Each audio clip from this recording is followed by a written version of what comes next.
Hello दोस्तों, मैं गोविंद मालवीय आपका स्वागत करता हूं एक बार फिर से। और हमारा पिछला वीडियो जो बना था वह मौर्य काल से रिलेटेड था, जिसमें हमने सम्राट अशोक वर्धन या अशोक महान के बारे में चर्चा की थी।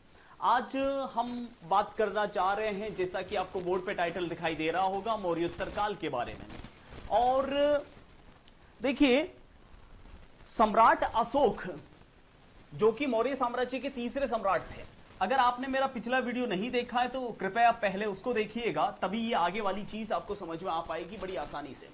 सम्राट अशोक वर्धन के बाद में मौर्य साम्राज्य में नेक्स्ट सम्राट बने थे उनके पहले पुत्र कुणाल, और कुणाल के बाद में नेक्स्ट सम्राट बने थे दशरथ।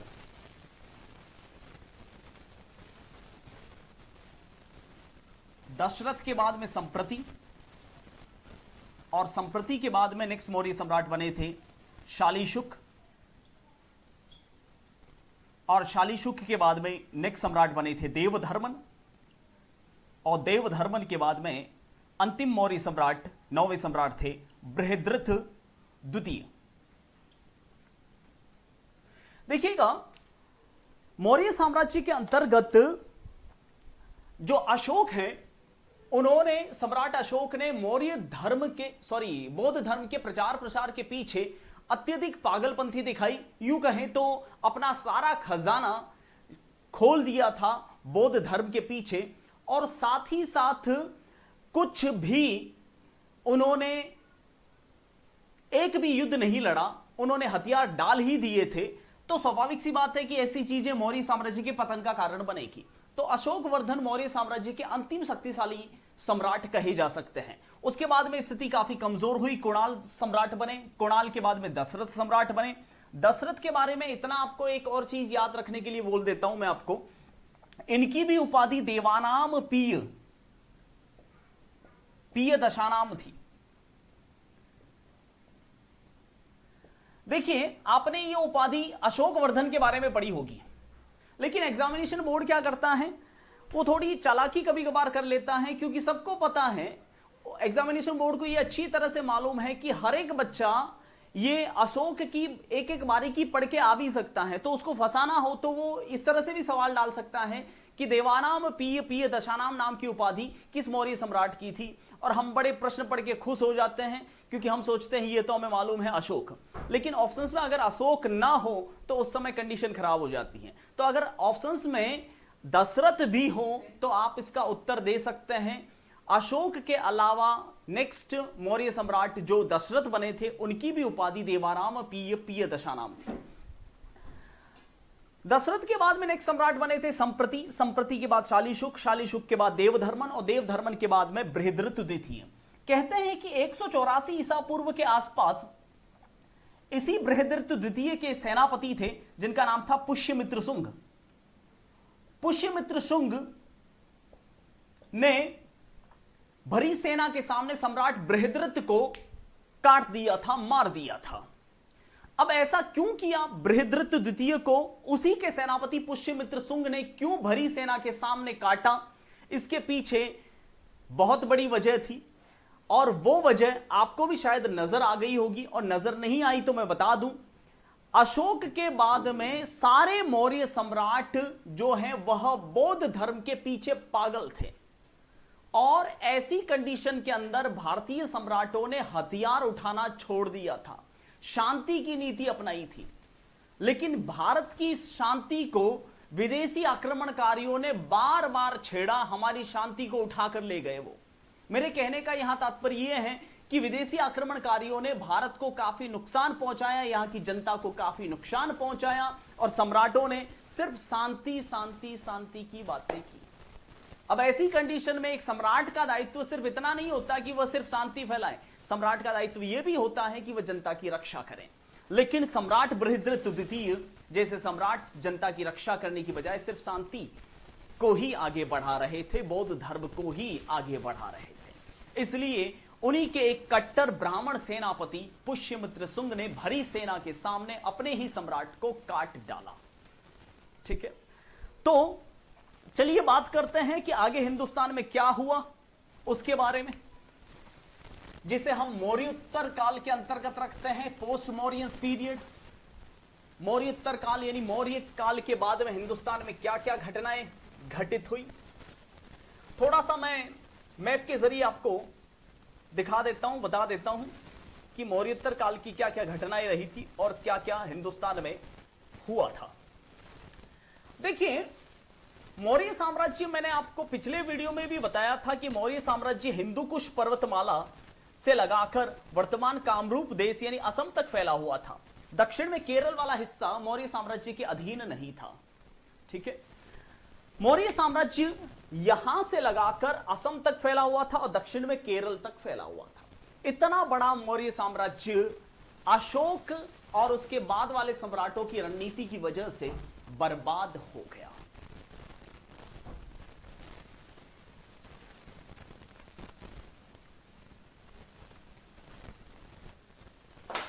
मौर्योत्तर काल में यानी मौर्यों के पतन के पश्चात भारत में कौन कौन से वंश आए और किस किस वंश ने क्या क्या किया वो देख लेते हैं। मौर्योत्तर काल में 3 देशी राज्य थे, देशी वंश थे, और 3 विदेशी वंश थे।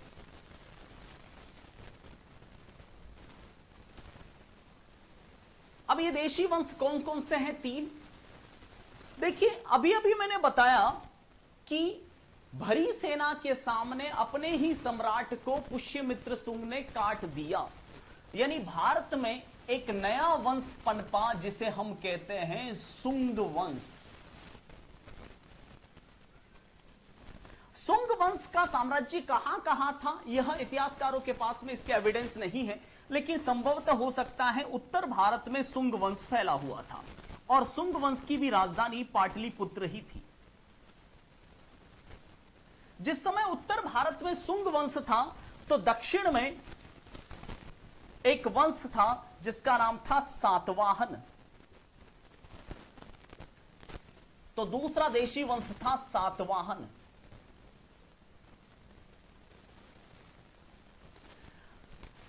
सुंग वंश के पतन के पश्चात में एक और वंश भारत में आया जिसे कण्व वंश कहते हैं। तो तीसरा देशी वंश था कण्व वंश, जो सुंग वंश के पतन के पश्चात भारत में पल्लवित हुआ। ठीक है, तो ये 3 देशी वंश थे भारत में। मैं थोड़ा और एक्सप्लेन करूंगा, फिलहाल के लिए समझिए कि सुंग और कण्व इस जगह पर और सातवाहन दक्षिण भारत में। ठीक है, अब बात करते हैं विदेशी वंशों की। थोड़ी देर बाद में विदेशी वंशों की बात करेंगे, एक बार इन देशी वंशों की पूरी बात कर लेते हैं। सुंग वंश की राजधानी भी पाटलिपुत्र थी। सुंग वंश का जो संस्थापक था उसका नाम था पुष्यमित्र सुंग, जिसने अपने ही सम्राट को भरी सेना के सामने काट दिया था। पुष्यमित्र सुंग को बौद्धों का उत्पीड़क भी कहा जाता है। बौद्धों को काफी तंग किया था और कहते हैं कि भारत का एकमात्र सम्राट है जिसने सर्वाधिक 7 अश्वमेध यज्ञ किए।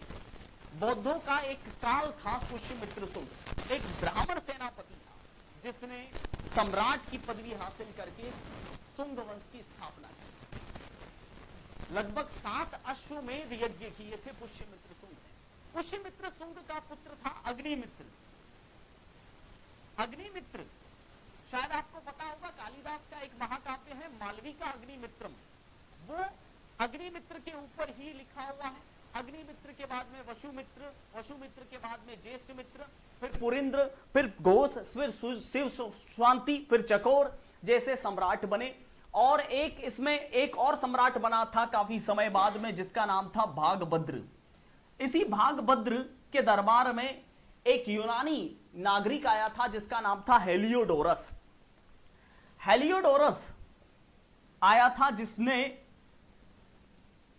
विदिशा,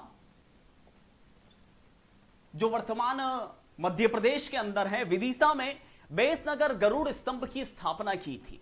ये विदिशा नरेश कहलाते थे भागभद्र। और इसी सुंग वंश के बाद में एक और ब्राह्मण वंश आया सामने जिनकी राजधानी भी पाटलिपुत्र ही थी, जिसे हम पटना कहते हैं। इस कण्व वंश में सबसे पहले सम्राट थे वासुदेव,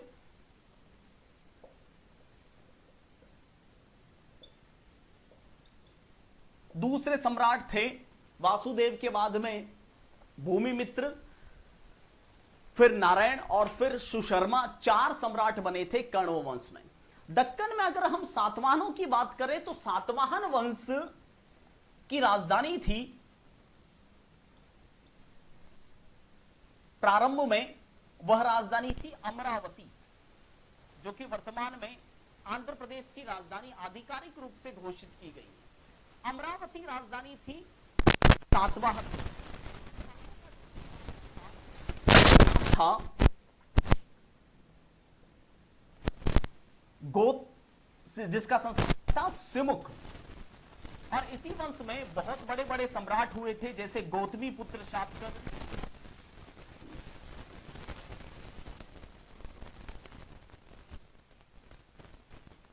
पुत्र पुलमावी, सातकर्णी थर्ड जैसे बहुत सारे सम्राट हुए थे।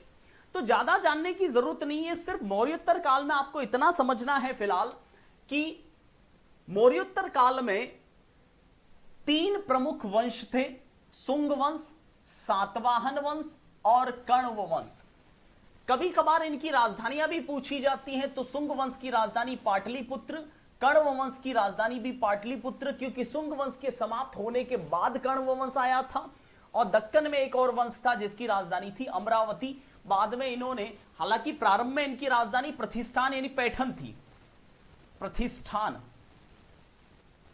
पैठन इनकी प्रारंभिक राजधानी थी। उसके बाद में इनकी राजधानी और भी बदली, लतलूर हुई, जिसे हम लातूर कहते हैं, महाराष्ट्र में जो है। और इस पहले सम्राट थे सिमुक। ज्यादा से ज्यादा कुछ नहीं, वंश और उसकी राजधानियां सीधे सीधे आपको पूछी जा सकती है। एक और वंश डाल दिया, दूसरी और राजधानी, मिलान करने से रिलेटेड सीधा सा सवाल बनाया जा सकता है, या फिर डायरेक्ट सवाल दिया जाता है कि प्रतिष्ठान किस राजवंश की राजधानी थी, तो आपका उत्तर होगा सातवाहन वंश। ठीक है। या फिर कभी कभार संस्थापक शासक का नाम पूछ लेते हैं, तो आपको संस्थापक शासक का नाम पता होना चाहिए। सुंग वंश के संस्थापक पुष्यमित्र सुंग, कण्व वंश का संस्थापक वासुदेव और सातवाहन वंश का संस्थापक शासक हैं सिमुक। या कभी कभार शक्तिशाली सम्राटों का नाम भी पूछ ले, तो सुंग वंश में शक्तिशाली सम्राट पुष्यमित्र सुंग ही था, और कण्व वंश में तो लगभग नॉर्मल से शासक हुए थे, इनका कोई इतिहास में विशेष जिक्र भी नहीं है। और अगर सातवाहन वंश में देखें तो सबसे शक्तिशाली सम्राट थे गौतमी पुत्र शातकर्णी। ठीक है। देखिए एक बात और मैं आपको बता दूं, हालांकि बातें तो करने लायक बहुत है, लेकिन हिस्ट्री अनलिमिटेड सब्जेक्ट है जो कभी कंप्लीट हो ही नहीं सकता। अगर मैं ढंग से और पूरा का पूरा पढ़ाना चाहूं तो मेरे को 2 साल से भी ज्यादा का वक्त लगेगा। ठीक है। और इतना नॉलेज आपसे पूछा नहीं जाता। मैंने हर वीडियो में एक बात जरूर बताई है, हम सिर्फ सामान्य ज्ञान पढ़ रहे हैं, सामान्य जानकारी यानी बेसिक जानकारी, और ये सिर्फ बेसिक जानकारी है। ठीक है। सातवाहनों ने 2 बंदरगाह बनाए थे भारत के अंदर। एक बंदरगाह का नाम था ताम्रलिप्ति और एक बंदरगाह का नाम था भृगुकच्छ। भृगुकच्छ वर्तमान में बड़ौच को कहते हैं, जो कि वर्तमान गुजरात में है, भरूच। ठीक है। और जो ताम्रलिप्ति बंदरगाह है वर्तमान में आंध्र प्रदेश में पड़ता है। शायद यह वर्तमान जो वाइजैग है, विशाखापट्टनम है, शायद उसी को कहा जाता था। यह अभी तक कंफर्म नहीं हो पाया है। खैर, ये थे भारत के अंदर 3 देसी राज्य। एक बार देख लीजिए। अब बात करते हैं विदेशी राज्यों की। भारत में विदेशी राज्य कौन कौन से आए और कहां कहां से आए, वो भी देख लीजिए।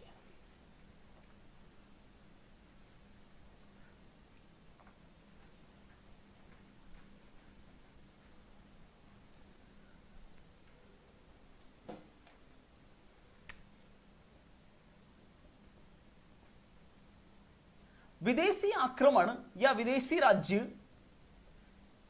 को मैं थोड़ा समझा देता हूं। देखिए चीन, यहां पे चाइना, चीन में एक वंश था जिसका नाम था हानशू। हानशू नाम का एक वंश था चीन में, हानशू। हानशू वंश का एक सम्राट था जिसका नाम था क्षी मोई वांग। हानशू वंश का एक सम्राट था जिसका नाम था क्षी। क्षी, कहीं कहीं पे आपको शी शब्द का भी इस्तेमाल मिलेगा, क्षी मोई वांग। क्षी का एक सेनापति था जिसका नाम था पान चाओ, सेनापति था सी का। क्षी, ये क्षी वही है जिसने चीन की महान दीवार बनवाने में सबसे बड़ा योगदान दिया था, ग्रेट वॉल ऑफ चाइना बनाने में सबसे बड़ा योगदान दिया था, और चीन की महान दीवार हानशू वंश के राजाओं ने बनाई थी मंगोल आक्रमणों से और हुण आक्रमणों से बचने के लिए। ठीक है, पान चाओ नाम का सेनापति बड़ा ही खतरनाक था, खौफनाक था। उसने क्षी के बेटे जिसका नाम था तोखारी, तोखारी वैंग को वहां से खदेड़ दिया, यानी चाइना से निकाल दिया। तोखारी वैंग की दो शाखाएं, यानी दो पुत्र यूं समझ लीजिए, वो हिंदुस्तान की तरफ निकल पड़े। तोखारी वैंग के दो शाखाएं थी, एक का नाम था तायूची और एक का नाम था यूची। तायूची शाखा को हम हिंदुस्तान में कुषाण कहते हैं और यूची शाखा को हम शक कहते हैं। यानी शक और कुषाण जो है वह चीन से भारत आए हैं। ठीक है, यानी क्षी के वंशज तोखारी और तोखारी के दो पुत्र तायूची और यूची। इतना आपको याद रखने की आवश्यकता नहीं है, तोखारी और क्षी वगैरह, ये तो मैंने आपको जस्ट समझाने के लिए बताया, इतना नहीं पूछेंगे आपसे। सिर्फ इतना पता होना चाहिए कि चाइना में कुषाणों को तायूची कहा जाता है और शकों को यूची कहा जाता है। ठीक है, तायूचियों ने यानी कुषाणों ने सबसे पहले राजधानी बनाई थी, वह बनाई थी पुरुषपुर को। पुरुषपुर वर्तमान में पेशावर कहलाता है, पाकिस्तान में पेशावर। बाद में इन्होंने राजधानी बनाई थी कुंडलवन कश्मीर में। ठीक है, तायूची कबायलियों का जो संस्थापक था, पहला शासक था जिसका नाम था कुजुल कैडफिसेस। कुजुल कैडफिसेस पहला संस्थापक था तायूचियों का यानी कुषाणों का। दूसरा व्यक्ति था विम कैडफिसेस, और विम कैडफिसेस का पुत्र था कनिष्क। थोड़ी देर बाद में कनिष्क को हम अलग से देख लेंगे थोड़ा, क्योंकि ये काफी इंपॉर्टेंट भी है। और यूची कबायली जो है उनकी 5 शाखाएं भारत आई थी, 5 शाखाएं। पहली शाखा गई तक्षशिला में, दूसरी शाखा गई मथुरा में, तीसरी शाखा गई उज्जैन में, चौथी शाखा गई गिरनार में, और 5वीं शाखा थी नासिक में। 5 शाखाएं शकों की हिंदुस्तान में आई थी, यानी यूची कबायली जो है वह 5 शाखाओं में आकर हिंदुस्तान में रहने लगा, अपने राज्य का विस्तार किया। ठीक है, ये थे 2 वंश जो विदेशी हैं, पहला कुषाण और दूसरा शक। ठीक है, कुषाणों का साम्राज्य कहते हैं कि वर्तमान मथुरा से लगाकर पूरा कश्मीर तक इलाका फैला हुआ था। ठीक है, और शकों की 5 शाखाएं भारत में अलग अलग इलाकों पर थी। एक गिरनार वर्तमान गुजरात में, एक नासिक वर्तमान महाराष्ट्र में, एक मथुरा वर्तमान यूपी में, एक उज्जैन वर्तमान एमपी में, और एक है तक्षशिला वर्तमान आपके पाकिस्तान में। 5 शाखाएं थी शकों की। एक तीसरा विदेशी वंश था जिसको हम यवन कहते हैं, जिसे हम इंडो यवनीक भी कहते हैं, इंडो ग्रीक, हिंद यूनानी। और यवनों की राजधानी जो थी वह थी सियालकोट, जो कि पाकिस्तान में है। वर्तमान में सियालकोट को साकल कहा जाता है। और यवनों का पहला सम्राट था डिमेट्रियस, पहला शासक था डिमेट्रियस। दूसरा था यूक्रेटाइडिस, और यूक्रेटाइडिस का बेटा था मिनेंडर। मिनेंडर का नाम तो आपने जरूर सुना होगा। तो हम सिर्फ विदेशी वंशों में इन दो बंदों पर फोकस करते हैं, एक तो मिनेंडर पर और एक थोड़ा कनिष्क पर, क्योंकि ये चीजें आपको पूछी जाएगी।